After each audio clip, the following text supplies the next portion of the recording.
Hello everyone, it's your favorite skeleton here, and I'm commentating on a game that originally had no commentary to it. Again, this is The Asylum. Um, I remember this game a little bit. It's been, like maybe probably 2 years. So I'm an explorer. I was gonna say I was a journalist, that's what I thought it was. But no, I'm just an explorer. I'm exploring this abandoned place, this abandoned asylum. I'm clearing my throat all day. I don't know what the heck is going on. I got allergies. I don't know. Excuse me. So basically, your flashlight is dog shit, as you can see. And you're going through this really dark, abandoned place. And I guess you could say that the game has a lot of good ambience to it, or ambiance, as some people say. And you're not supposed to see well, but you're supposed to be able to see a little bit, just so you could progress through the game. And they do a good job with the lighting, I would say. It's not bad, but the flashlight is really piss poor. That was the first jump scare in the game. And the jump scares in this game are, they're not anything new or phenomenal, no. But they were enjoyable when I first played this game alone. And usually I play horror games with other people. But when I decided to play this one, I just went all in. So basically, there's you're an explorer, and there's an entity inside the asylum. And before you get all what's gonna happen, I'm just gonna spoil it a little bit for you. The entity is probably some dead person's ghost haunting the asylum. It looks like a scary monster, to be honest with you, but I don't, you know what?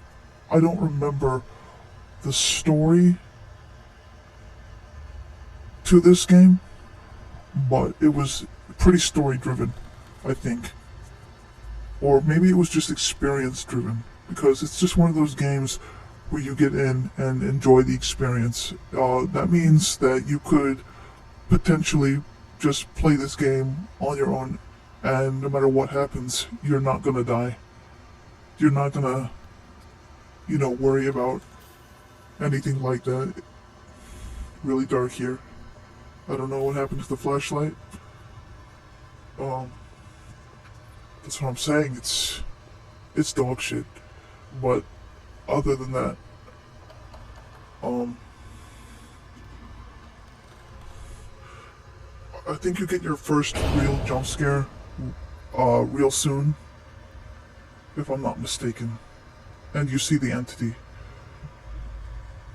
Experience or story-driven games are some of the most unique and fun, because well, there he is. That was the first real jump scare, not the portrait falling off the wall. I think it makes for a lot of fun to be able to go through a game and just immerse yourself. You know? Immerse yourself.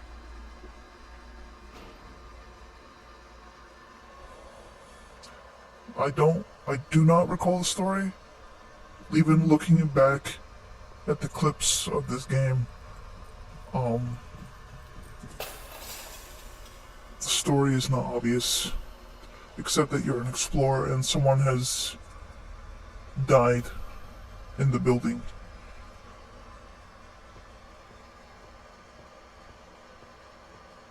There's quite a few jump scares in the game. Like I said before, I think. And that it makes it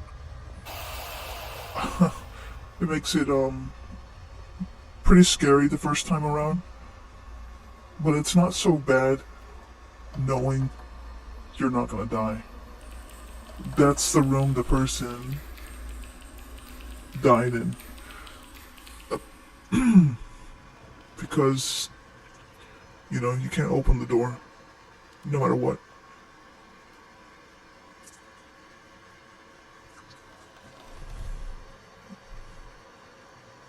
I'm not sure why the entity is chasing you. Probably because that's what ghosts do, is that they haunt. That's what they do. And, so...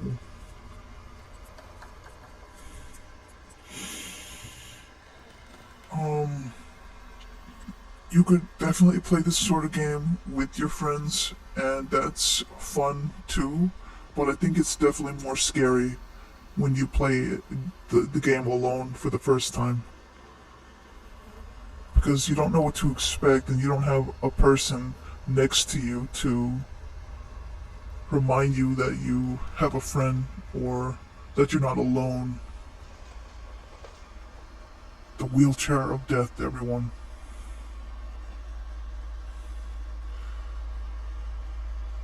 So, yeah, anyways, you don't feel as much dread when someone is next to you. You feel safer in numbers.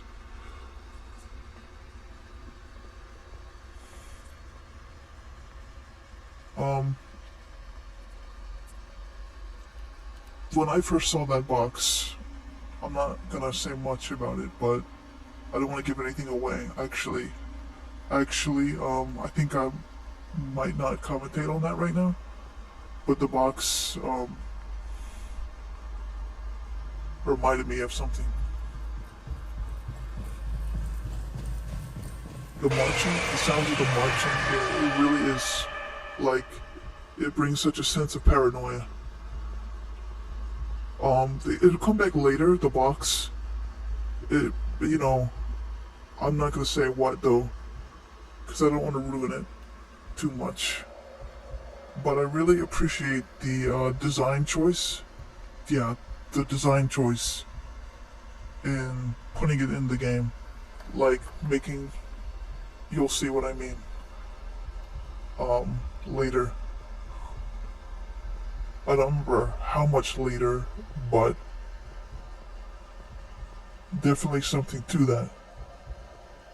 A prelude to something that will happen in the future.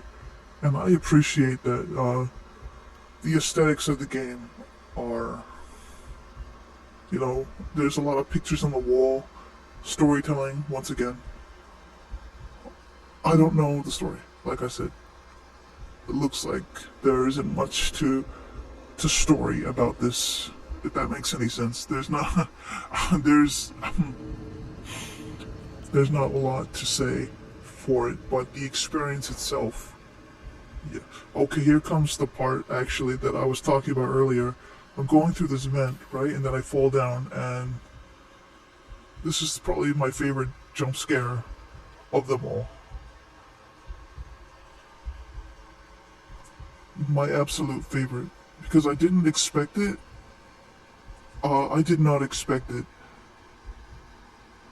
and just to feel like you're being surrounded. It's really something.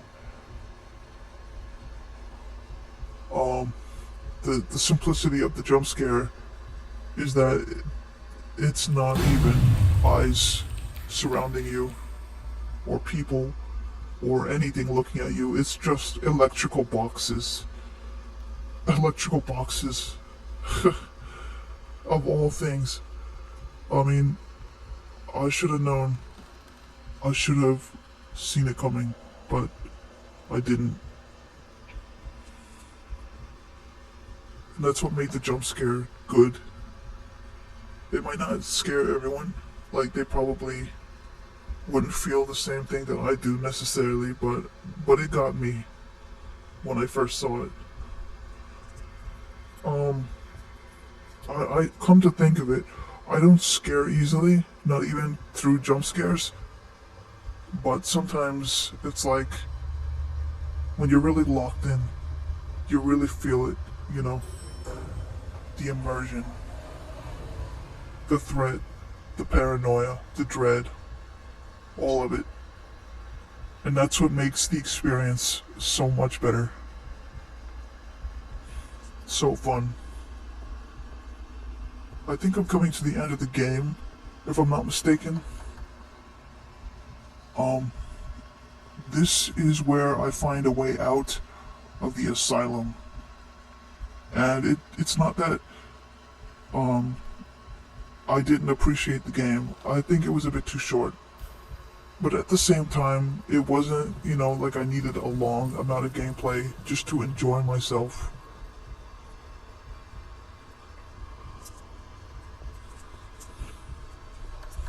I'm glad that I played it alone for the first time. There's even a part 2.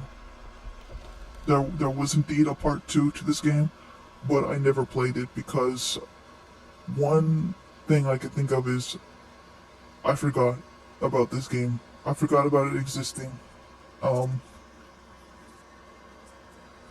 and, back in the day, and still even now, I don't get a lot of views on my videos or likes or anything, so concluding on one last and final jump scare. Remember that the entity follows you outside of the asylum. And, uh, that's how it ends. Is that the part 2 would be, if I had played it, apparently the entity would have come after you. Outside the asylum, I'm guessing. Or maybe I'm wrong about that, I don't know. But thank you all for watching. Thank you for enjoying this adventure with me. Thank you for coming along. And I'll see you guys in another video.